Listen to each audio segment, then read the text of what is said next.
Yeah, baby! Yeah! This is swinging London! You're groovy. And I'm switched on! So let's swing! Allow myself to introduce myself. I'm Austin McClue, and I'm a secret agent man. Now, I don't like to get heavy, but this is like heavy. Lord Michael Jagged, he was our host this evening, yeah? Well, he's dead. Uh-huh. Just found him upstairs in his bedroom. And he's dead. Definitely dead. It's like deathadelic, baby. Let me tell you everything. He's been dead for like an hour. And he's lying on the floor, right? And he's got all his clothes on. There's a bottle of champagne lying there. Spilled everywhere it is. But it's not the bottles that killed him, because there's a glass on the table that's like bone dry. So what killed him, right? I don't know. It's kind of freaky. And pretty suspicious, don't you think? The windows on both sides of the room are like wide open. But this is the second floor. No one could have got up there. I don't know what's happening, but I think you all ought to stay here while I look into things. Especially you, baby. I'll have to look into you. Yeah, you can help me with my inquiries anytime. Oh, yeah. So anyway, I had a look through Lord Michael's papers, and there's no suicide note. He's not the kind of cat who'd want to kill himself anyway. Oh. I did find a couple of carbon copies of some letters he'd written. I'll leave them with you till when I get back. I'm missing you already, baby.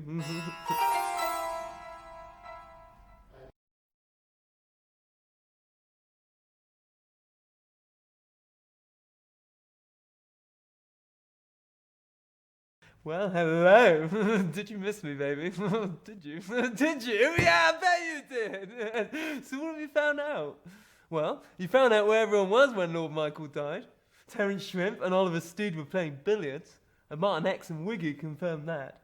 Champagne, Charlie Bunsen, and Babs Crayfish were upstairs in bed. And Mary Jane Faithless, Kitty Killer, and Tamara Farah Bucktooth were in the drawing room.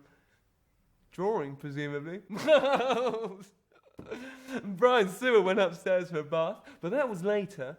He was in the drawing room with the others when Lord Michael was killed. Oh yeah, he was killed. We're definitely talking murder, baby. Lord Michael was poisoned, and there's traces of the poison on the champagne cork. So, who'd want to kill someone in a house like this? Oh, Champagne Charlie, you're a naughty boy, aren't you? And Lord Michael was right behind you when you were being naughty, putting his money where your mouth was. Yeah. And Terence Shrimp and Oliver Steed, you used to work for the two of them, so I guess that's why Lord Michael helped your careers along. But why was he helping you, Wiggy baby? Why? Why, baby? And you two, Mary Jane Faithless and Tamara Farah Bucktooth, you're just shameless. You're shameless. You just wanted to get your hands on his boodle, his spondulex, his lolly. That's not swing, baby. What about you, Brian Sewell? Turns out that Lord Michael didn't want you on his newspaper. Gave you the old Chelsea boot, didn't he? Maybe you wanted to kill him before anyone found out. Or maybe Kitty Killer here wanted to kill him for boosting the sales of her book. Hey, Kitty. Crazy name, baby. I'll never forget a Kitty. You could sink your quarters in me sometime. Yes. Oh, look, I've got a split, baby. Oh, but before I go, I've got something I really want to show you. Oh, yeah. We've been investigating a guy called Dr. Doctor. You heard of him? Yeah, I bet some of you have. Anyway, he's not the murderer, because he was in our custody at the time. But I think you might be interested in hearing what he told us when we were interrogating the cat. Be seeing you. So, Doctor, tell me all about yourself. Sure, my name is Dr. Doctor. I'm therapist. You know what this is? I heal the mind. I have many patients. Famous people. Powerful people. People like Lord Michael Jagged. Isn't he a patient of yours? This is confidential. I do not have to answer this. For sure you can, baby. I'm interrogating you. And what about this letter you wrote to him? What letter? The letter you wrote last week. About Babs Crayfish. Isn't she a patient of yours, baby? Tja, Miss Crayfish is a patient of mine. She consults me. So why were you writing to Jagged about her? You said, leave her alone. Why'd you do that? That's not crooked. Shush, Lord Michael, he is what you English call old goat. No? No, he cannot keep hands to himself. Okay, yeah, now I know. Yeah, you wanted her to yourself, you old fox, yeah? Nein, this is incorrect. I'm therapist, not boyfriend. Boyfriend is Charlie Bunsen. You know Bunsen? He is not man to be on the wrong side of. Now you're talking. So you wrote to Jagger to warn him about Bunsen. You two chaps go back a long way, don't you? Tja, Lord Michael is old friend. Many years I have known him. You take care with me, you hear? He is powerful person. He will not like it when you hurt me. Hurt you? You got me all wrong. I'm not going to hurt you. I couldn't even hurt a fly.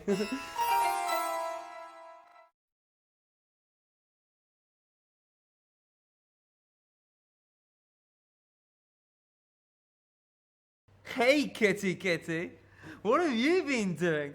They're just not groovy, baby. Well, they're not like totally evil, but they're crypto-evil. They're quasi-evil. Look, you've got to learn to play by the rules, baby. You've been a very naughty girl. Behave. So anyway, the way I see it, Lord Michael offered Babs Crayfish a career in the movies in return for, well, certain favours. Well, that wasn't her bag, so it just didn't happen. Maybe she got mad, and then she got even. Or maybe Champagne Charlie helped her out. And what about all these guys Lord Michael helped? Brian Sewer, Wiggy, Terence Shrimp, Oliver Steed. What favours did they do for Lord Michael? What was their bag? And hey, what about that Doctor? Crazy name. Crazy guy. I thought he was just a shrink, man, but now it turns out he's an evil mastermind. So was Lord Michael his evil henchman? And who else was in part of this plan? I mean, Wiggy was his patient, and so was Babs Crayfish, so maybe Champagne Charlie Bunsen was on his side as well. How far was Brian Sewer getting involved? He's definitely up to something. And Tamara Farah Bucktooth must have known something about Lord Michael's nefarious practices. Seems like there's half of London's criminal underworld here. And if that's not enough, we've also got an authentic American gangster as well, with Martin X. Okay, so this is what happened. The bottle of champagne that Lord Michael opened was fitted with a little device that I like to call a widget. And this widget released a cloud of poison gas that killed him. And the only person clever enough and evil enough to have invented this widget is Doctor. Look, I've got to go. Oh, but I found another clue. Lord Michael used a dictaphone to make memos, and I retrieved a couple of messages from him yesterday. Check them out, baby, and I'll see you soonest. A memo to myself. I must have a word with Terence Shrimp tomorrow when he arrives, before dinner. I think he needs reminding how much he owes me. If it wasn't for me, he'd still be selling photos in plain brown wrappers in Soho. How dare he refuse me such a simple little request? Toe rag.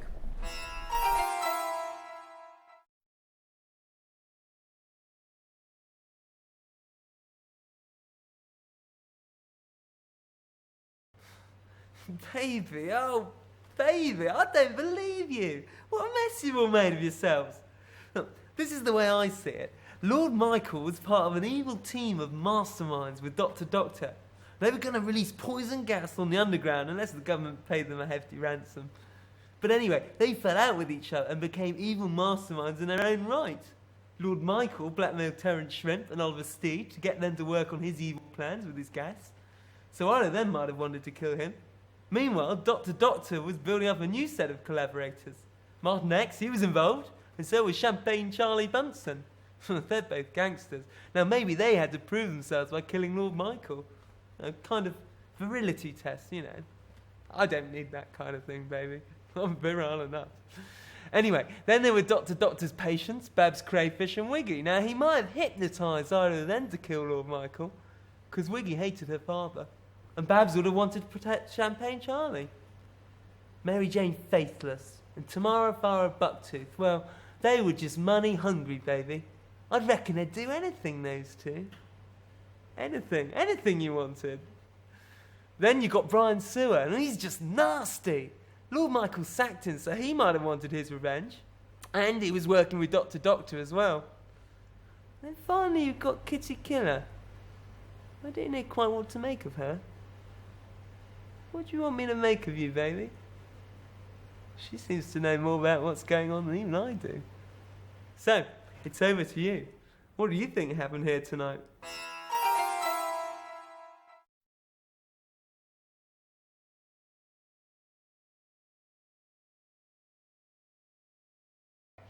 Let's cut to the chase, baby. Lord Michael was killed by the widget in the champagne bottle. It released a poisonous gas so deadly that he died before he could even call out for help. But by the time I got there, by the time I found his body, there was no gas left. Because, like I said at the start, all the windows were open.